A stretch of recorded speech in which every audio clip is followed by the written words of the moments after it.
Your name and age. I'm Aja. I'm 24. And Aja, what do you do? I'm a former teacher, but I'll be starting medical school soon. Thank you. And why did you end up popping your balloon?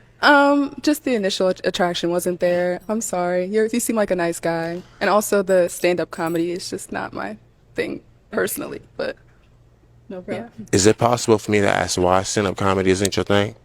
I don't know. It just doesn't seem very stable. I know you're trying to climb up there, and that's great. Good for you, but just not very stable. All right. Same thing here. Someone that you're good for? I hate to keep saying this, but a lot of y'all look good tonight. You know what I'm saying? Like, I really just want to say that. But again, I'm not just built only on how you look. You know what I mean? You seem like a nice young lady. You seem like you get yourself well put together.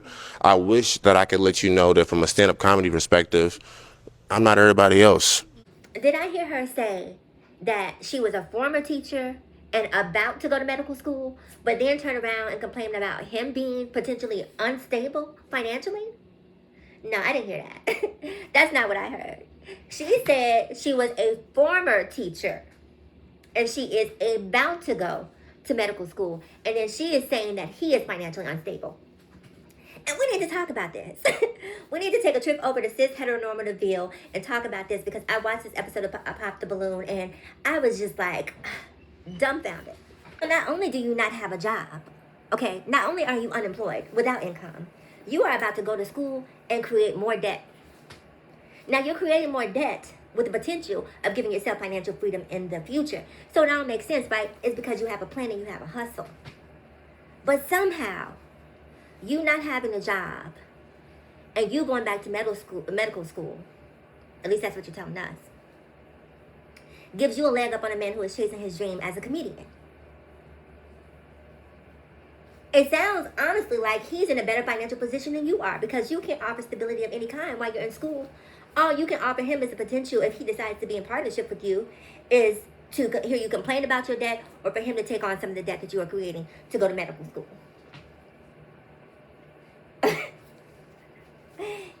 I mean, people are so impressed by themselves. People are so impressed by themselves that sometimes I don't even think they hear themselves speaking. And I'm telling you, Kendrick Lamar said it best: be humble. A little humility goes a long, long way. And sometimes you can save yourself from sounding foolish. Because to have the expectation that he's not bringing stability into school while you are unemployed and about to be a student. Students are broke. Students are broke, especially students who are going to medical school. But that went over our head. Now listen. And see, here's the thing, right? As a black trans woman, I have watched video after video after video of people saying, oh, they're coming for our men. Black women in particular, right? They're coming for our men. Who's going to be the boys? Who's going to be the boys? Who's going to be the boys? Who's going to be the boys? Right? And then even with the red dress run, look at they're emasculating our men. Look at what they're doing to our men.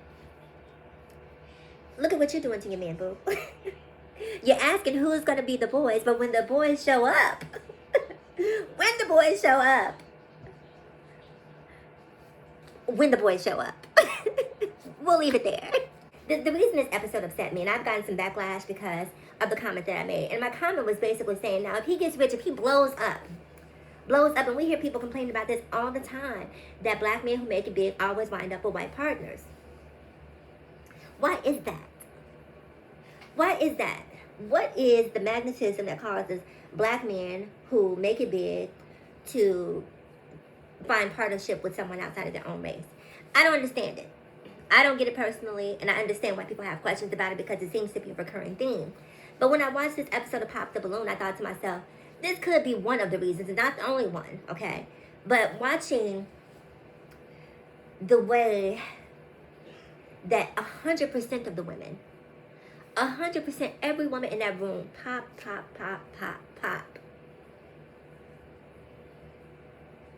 Everybody popped their balloon. Now, I'm not convinced that everyone in the room thought that this man was unattractive. I'm not convinced that everyone in the room found him undesirable, because he wasn't an unattractive guy. He came across a little boyish, a little precocious, in my opinion. But I didn't find him to be unattractive. I didn't find him to be undateable. But again, that's just me. He seemed mild mannered. I liked his temperament. Even when he was getting berated by all of the women in the room, he still remained a gentleman. There were some things that I saw about him that I thought were very endearing qualities and things that would make me take a second look. Now, these women were 24, 25, so they still have a lot of growing to do. A lot of growing to do, because when you start to grow, you realize how superficial some of the things that you used to like are. And you start to look for, instead of the physical, you start to look for personality characteristics or traits.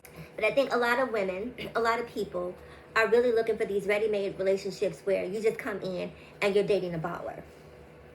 Right? He's balling, he's got money, but typically with money comes options. With money comes options. And seeing a young man like this one who was in this video, who was out here chasing his dreams, and watching him be criticized for following his dreams. It would be the same as if a man decided that he was going to start a trucking business and he bought a truck. Would you stop dating him because he bought a truck and he had a vision to start a trucking business? Hopefully you wouldn't. Hopefully you would start figuring out how to get his all of his credentialing done, getting his BOC3, helping him get everything that he needs to do to be able to move products. Because it's a partnership and his success is your success. If your man is a comedian, you should be helping him to, look for gigs nationally, internationally, wherever a gig exists, you should be there as a partner supporting him. And if you're in medical school, he should be helping you to study. He should be staying up late at night with you and, holding up flashcards and quizzing you to make sure that the information that you're learning, you're retaining, because that's what partnership looks like. That's what building and growing looks like. And when you're in your 20s, you should be building and growing with someone.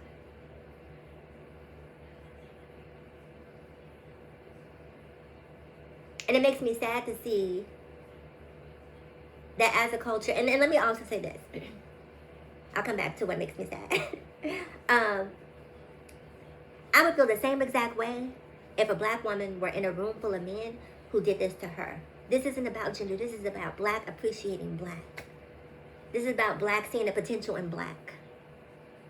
This is about black celebrating black.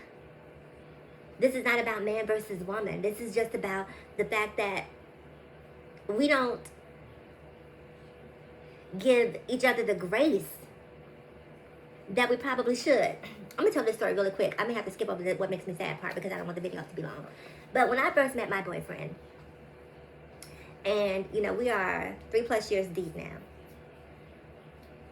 When he took me to lunch on our first date, he only had enough money to buy lunch for one person, and he bought lunch for me. I didn't know when we went to lunch that he only had enough money to buy lunch for one person. But I'm very observational. And I was watching, thinking to myself, oh, he doesn't have enough money to do this. But he was willing to take his last money and treat me to lunch. Now, keep in mind, I'm a cheap date, right? So if you take me to lunch or dinner or whatever, I don't drink, so you don't have to worry about me buying, $150 worth of cocktails. I might get a Sprite or a Diet Coke, okay? And I'm not the biggest eater, so I'm not ordering, $200 meals. We can go to Chipotle and grab, a drink, and I'm good. It doesn't take a lot, especially when we're in a getting to know each other phase. It doesn't take a lot for me because I don't want you putting a lot of money into me and getting upset coming and busting out my windows. So I don't require a lot when we're getting to know each other. As it evolves and the feelings grow, yes, I want you to do more, but yes, I'm also going to do more.